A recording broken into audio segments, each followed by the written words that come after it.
Friends, आज की कहानी है रिश्तों की डोर भाग 10। पिछले भाग में आपने पढ़ा, चाय की चुस्की लेते हुए राजू ने अपने पापा से अपने मन की बात कही। पापा, मैं आपसे कुछ बात करना चाहता हूँ। हाँ हाँ कहो। मैं वापस शहर नहीं जाना चाहता हूँ। क्यों? पापा जी चौंक कर बोले। अब आगे? अब मैं आप सबके साथ रहना चाहता हूँ। वहाँ से आना जाना बार बार करना अब मुझे थकाने लगा है। राजू की बात सुनकर पापा जी गंभीर हो गए। वह राजू के विचारों से सहमत नहीं थे। उन्होंने कहा, देखो बेटा, इस घटना से तुम घबरा गए हो लगता है, लेकिन भावुकता में कोई फैसला नहीं करना चाहिए। अभी तुम्हारी उम्र ही क्या है जो नौकरी छोड़कर यहाँ समय बर्बाद करोगे। मैं समय बर्बाद नहीं करूँगा पिताजी, मैं तो आपके साथ यहाँ का काम देखूंगा। यहाँ का काम तो चल ही रहा है। अब इतनी पढ़ाई लिखाई क्या खेती करने के लिए की थी? पापा, खेती करना कोई शर्म की बात नहीं है। अब इसमें भी अगर कोई पढ़ा लिखा हो तो अच्छी तकनीकों का इस्तेमाल करके उन्नति कर सकता है। यह सब मुझे भी मालूम है। देखो बेटा, अगर तुम्हारा मन बीवी बच्चों को साथ ले जाने का है तो तुमने वहाँ पर कमरा तो ले ही रखा है। पापा, वह सिर्फ कमरा ही है, मुझे कभी घर जैसा नहीं लगता वहाँ पर। और क्या सिर्फ मीनल और बच्चे ही मेरा परिवार है? आप लोगों की कमी नहीं खलती क्या मुझे? तभी शीतल जी बीच में बोली, ठीक ही तो कह रहा है, यहाँ हम भी तो बच्चों के जाने से उदास हो जाते हैं। आप तो अपने कामकाज में लोगों से मिलने जुलने में व्यस्त रहते हो, तो आपको क्या पता फिर वहाँ शहर में आजकल कितना प्रदूषण है। बच्ची यही ठीक है। हाँ ठीक है, मैं यह नहीं कह रहा हूँ कि राजू यहाँ ना रहे। देखो, पैसे की यूं तो कोई दिक्कत नहीं है अभी, लेकिन मैं चाहता हूँ कि तुम यहाँ आने से पहले और भी कोई काम सेट कर लो। सिर्फ पुश्तैनी खेती के भरोसे मत रहो, उसका कुछ पता नहीं रहता, कभी मौसम बिगड़ा तो। उनकी बात सुनकर राजू बोला, पापा, यह तो सही कह रहे हैं आप। मैंने विचार कर लिया है, मैं यहाँ खुद के बल पर अपना काम शुरू करूंगा। खेती बाड़ी देखने के साथ कोई और रोजगार भी करूंगा। राजू अगले दिन तो अपनी नौकरी पर चला गया। वहाँ उसने कई तरह के व्यवसाय के लिए विचार किया, लेकिन फिर उसने अनाज से संबंधित व्यवसाय को ही चुना, जिससे वह अपनी खेती बाड़ी पर भी पूरा ध्यान दे सके। उसने अपने ऑफिस में पहले ही सूचित कर दिया और 1 महीने का समय पूरा करके गांव वापस आ गया। अब वह खुश था कि वह अपने काम के बाद का समय अपने बच्चों के साथ बिता सकता है। वह शहर से दोनों के लिए खिलौने और कपड़े लाया था। उसे देखते ही रुद्र तुरंत उसके पास दौड़ जाता है, लेकिन पलक दूर खड़ी ही देखती रहती है। उसने पलक को प्यार से आवाज दी, पलक, यहाँ आओ बेटा, देखो मैं कितनी सुंदर गुड़िया लाया हूँ तुम्हारे लिए। पलक तब भी दूर ही खड़ी रही। तब राजू ने फिर कहा, देखो और भी खिलौने हैं, ले लो, आओ। वह नहीं आई और भागकर कमरे के बाहर चली गई। राजू का चेहरा ये देखकर उतर गया। आप दिल छोटा मत कीजिए, वह बच्ची है, आप अब यहाँ रहेंगे तो खुद ही हिल मिल जाएगी। मीनल ने उसे उदास देखकर कहा। राजू भी मुस्कुरा दिया, हाँ तुम ठीक कहती हो, जब से घर आई है वह, तब से मैं यहाँ था ही नहीं। कर लूंगा दोस्ती उससे, देखना तुम। काम के बाद वह अब अधिकतर समय पलक और रुद्र को देता था। वह बच्चों की पढ़ाई भी खुद ही देखता। दोनों ही बच्चे पढ़ने में अच्छे थे। जब भी रिजल्ट आता, रुद्र तो अपने पापा को आकर दिखा देता, लेकिन पलक अपनी माँ के जरिए ही राजू के पास अपना रिजल्ट कार्ड भेजती थी। जितने प्रश्न वो से पूछता उतना ही जवाब देती, अपनी तरफ से कोई सवाल जवाब नहीं करती। धीरे धीरे समय बीतने लगा। एक दिन राजू दोनों बच्चों को पढ़ा रहा था। पलक ने अपना होमवर्क पूरा नहीं किया था। पहले राजू ने उसे प्यार से कई बार पूछा क्या कारण था जो वह काम नहीं कर पाई, लेकिन पलक ने नहीं कर पाई, बस इतना ही कहा। बार बार कारण पूछने पर भी जब उसने ठीक से जवाब नहीं दिया तो राजू का धैर्य टूट गया। उसने पलक को जोर से डांटा और वह रोने लगी।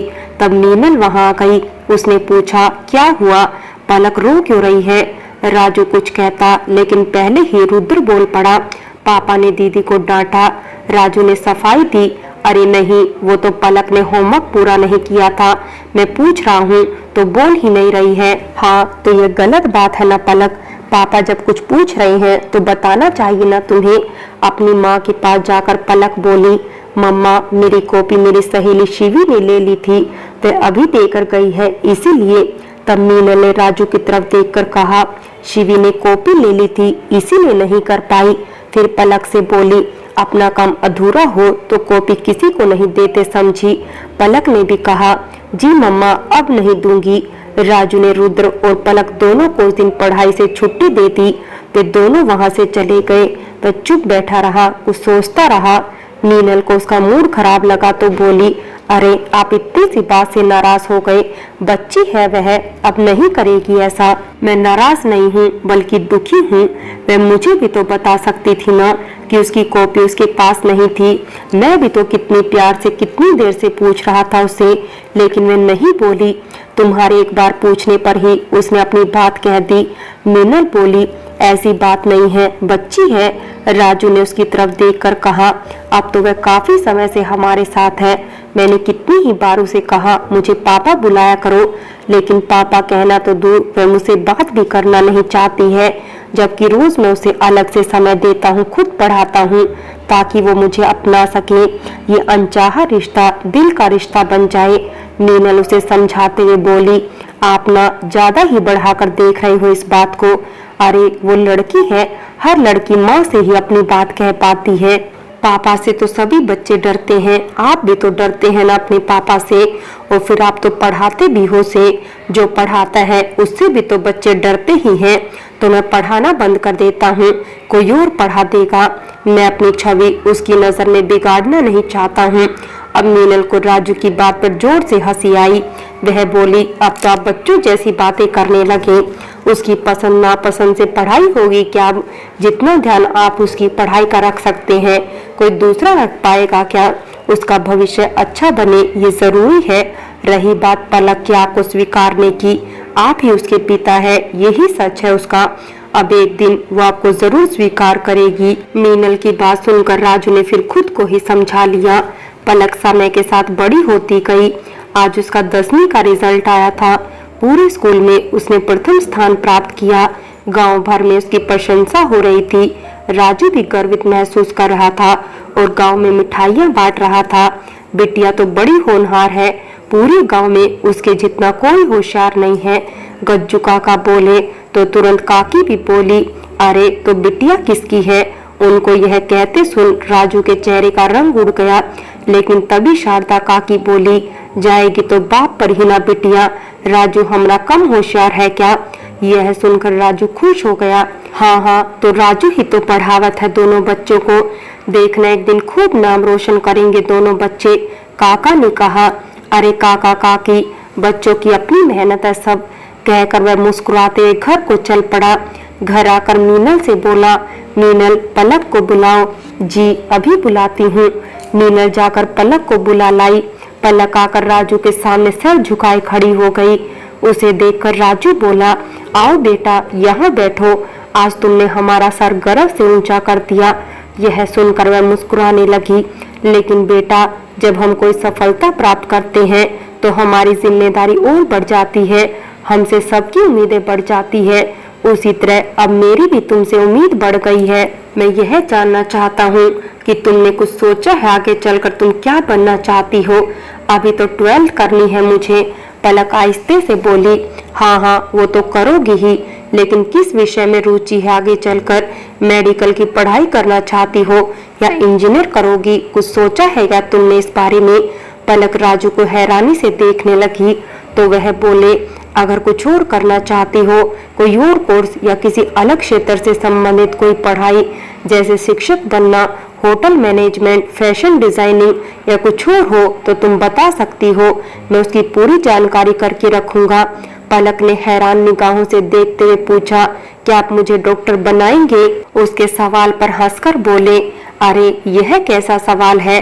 मैं क्यों बनाऊंगा? तुम्हें खुद अपनी मेहनत से पढ़कर बनना होगा जो बनना चाहती हो। मैं तो सिर्फ तुम्हारा एडमिशन करवा सकता हूँ। प्रवेश परीक्षा की तैयारी बस अच्छे से करनी होती है उसमें, लेकिन उसके लिए तो बहुत खर्च होता है। तो फिर पलक ने हिचकते हुए कहा, कैसी बात करती हो बेटा? पैसों की चिंता भी क्या अब तुम करोगी? वो तो मैं करूंगा ना, यह सब मेरा काम है। तुम्हारे पापा ने तुम्हारे और रुद्र दोनों के लिए सब पहले से ही सोच कर रखा है। तुम बस अपनी पढ़ाई पर कंसंट्रेट करो। यह कहकर राजू ने उसके सर पर हाथ फेरा। पलक ने आगे चलकर मेडिकल कॉलेज में एडमिशन ले लिया। अब उसे गांव से बाहर जाना था पढ़ने के लिए। पलक को भेजने की तैयारी होने लगी। दादी उसके हॉस्टल ले जाने के लिए मट्ठी नमकीन वगैरह बनाने में लग गई। दादाजी साथ ले जाने के लिए मेवे ले आए। राजू ने मीनल को बुलाकर पूछा, सब तैयारी करवा दी ना? हाँ जी, हो गई लगभग सब। अच्छे कपड़े लाई हो ना, वहाँ के फैशन के हिसाब से? कहीं उसके साथ के पढ़ने वाले उसे टीस ना करे गाँव का समझ के। हाँ हाँ, सब लाई हूँ, और मुझसे ज्यादा तो आप ही ले आए हैं। पढ़ने जा रही है या फैशन परेड में? आजकल सब हर समय स्मार्ट दिखना ही पसंद करते हैं, उसके लिए फैशन परेड की जरूरत नहीं। मेरी बेटी भी किसी से कम नहीं लगनी चाहिए, समझी? राजू की बात सुनकर मीनल खुश होकर बोली, कितना प्यार करते हैं आप उसे। कोई भी उसे आप जितना प्यार नहीं दे सकता, लेकिन आज भी इंतजार कर रहा हूँ कब मेरी बेटी अपनी सफलता की सूचना सबसे पहले दौड़ कर आकर मुझे देगी। यह कहते हुए वह भावुक हो गया, लेकिन खुद पर संयंत्र रखते हुए उसने गहरी सांस ली और फिर कहा, उसे कहना थोड़ा बोल्ड बनकर रहेगी वहां पर, जी नहीं कि कोई परेशान करे तो कुछ बोले ही नहीं, बिंदास सबको जैसा का तैसा जवाब दे। मीनल उसे प्यार से देखते हुए बोली, जी साहब। राजू के मन में भावनाओं का जवर था। वह मीनल के सामने से हटकर चला गया। मीनल बहुत खुश थी। राजू ने उसकी पलक की जिंदगी बना दी थी। आज भी जब गांव में कई लड़कियों ने स्कूल का मुंह तक नहीं देखा था, वहीं राजू ने पलक को आधुनिक सुविधा वाली अच्छी शिक्षा दिलाई। रुद्र और पलक में कभी कोई फर्क नहीं किया। उसका दिल यह सोचकर ही सिहर जाता, यदि राजू ना होता तो उसका और पलक का क्या होता। उसने पलक को आवाज देकर बुलाया और कहा, पलक बेटा, तुम हमसे इतनी दूर जा रही हो पहली बार, ख्याल रखना अपना और मन लगाकर पढ़ना।